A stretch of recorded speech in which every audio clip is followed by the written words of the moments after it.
그날 이후 저는 그 집을 떠나지 않았습니다. 많은 분들이 그 집을 나왔느냐고 묻지만 저는 그대로 남아 있었습니다. 짐을 싸지 않았고 문을 나서지도 않았습니다.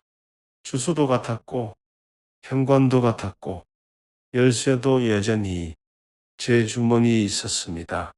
그런데 하루하루 지날수록 제가 차지하는 자리는 점점 작아졌습니다. 나간 건 아니었지만 있는 것도 아니게 된 느낌. 그 집에서 계속 살았다는 말이 어쩐지 맞지 않는 표현처럼 느껴지기 시작했습니다. 예전엔 거실이 제 자리였습니다. TV도 거실에서 봤고 신문도 거실에서 읽었습니다.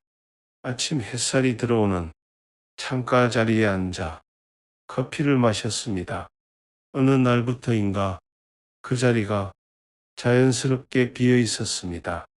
아들이 앉았고 손주들이 뛰어다녔고 저는 방으로 들어갔습니다. 누가 방으로 들어가라고 말한 적은 없습니다.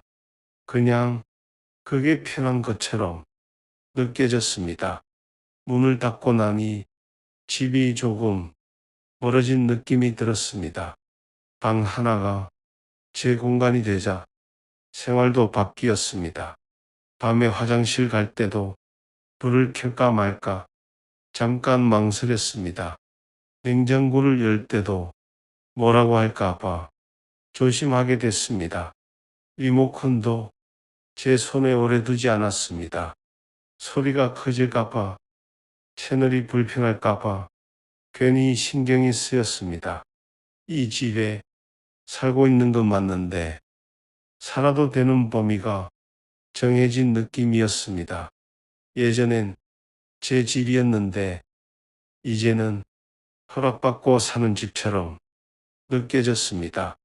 어느 날 아들 친구가 집에 왔습니다.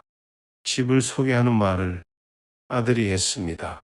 여기가 거실이고 여기가 방이고 여기가 화장실이라고요. 그 설명 속에 저는 없었습니다. 저는 방 안에 있었습니다. 문을 살짝 닫은 채로 웃음소리만 들었습니다. 그날 처음으로 이 집이 제 집이 아니라는 걸 분명히 느꼈습니다. 내가 설명하지 않는 집, 내가 안내받는 집, 그 차이가 이렇게 클 줄은 몰랐습니다. 관리비 이야기가 처음 나왔을 때 별 생각은 없었습니다. 예전에도 제가 냈으니까요. 전기세도 수도세도 그냥 제 몫이라고 생각했습니다. 그런데 어느 날 아들이 말했습니다. 이 집은 이제 자기 집이니 큰 수리는 자기가 알아보겠다고요. 대신 생활비는 제가 부담하는 게 맞지 않겠느냐고 했습니다. 그 말이 틀린 건 아니었습니다. 그래서 아무 말도 하지 않았습니다. 다만 마음 한구석이 조용히 무너졌습니다. 어느 날 손주와 둘이 있던 시간에 손주가 물었습니다.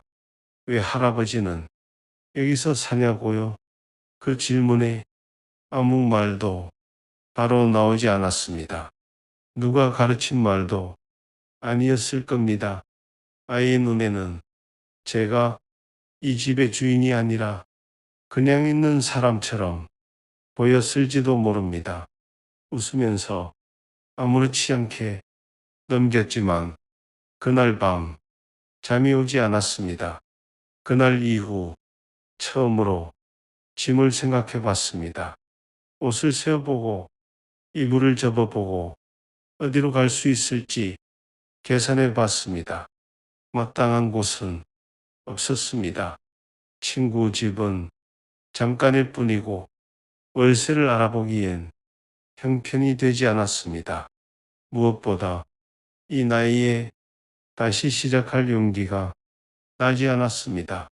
이 집을 나가면 정말 아무 때도 없어질 것 같았습니다. 그래서 저는 남았습니다. 떠나지 않기로 선택한 게 아니라 떠날 수 없다는 걸 인정한 셈이었습니다. 방 하나면 괜찮다고 스스로를 설득했습니다. 아직 잠자리는 있고 밥은 먹을 수 있고 주소도 남아 있으니까요. 그렇게 생각하지 않으면 버티기 힘들었습니다. 이 집에 있다는 사실이 아니라 어떻게 있어야 하는지가 문제였습니다. 시간이 지날수록 저는 점점 조용해졌습니다. 말을 아꼈고 움직임도 줄였습니다. 존재감이 눈에 띄지 않도록 스스로를 작게 만들었습니다. 그게 이 집에서 계속 살 수 있는 유일한 방법처럼 느껴졌습니다. 어느 날 문득 거울을 보다가 이 생각이 들었습니다. 나는 지금 사람이 아니라 짐처럼 살고 있는 건 아닐까? 그 생각이 오래 남았습니다. 집을 잃은 건 아니었습니다. 방도 있었고, 잠잘 곳도 있었고, 비바람을 피할 곳도 있었습니다. 그런데 돌아갈 자리는 없어졌습니다. 예전의 나로 돌아갈 자리 말입니다. 그래서 저는 아직도 그 집에 있습니다. 떠나지도 완전히 머물지도 못한 채로요. 여러분이라면 어떻게 하시겠습니까? 그 집에 계속 남아 계시겠습니까? 아니면 모든 걸 내려놓고 떠나시겠습니까? 저는 아직도 그 선택 앞에 서 있습니다.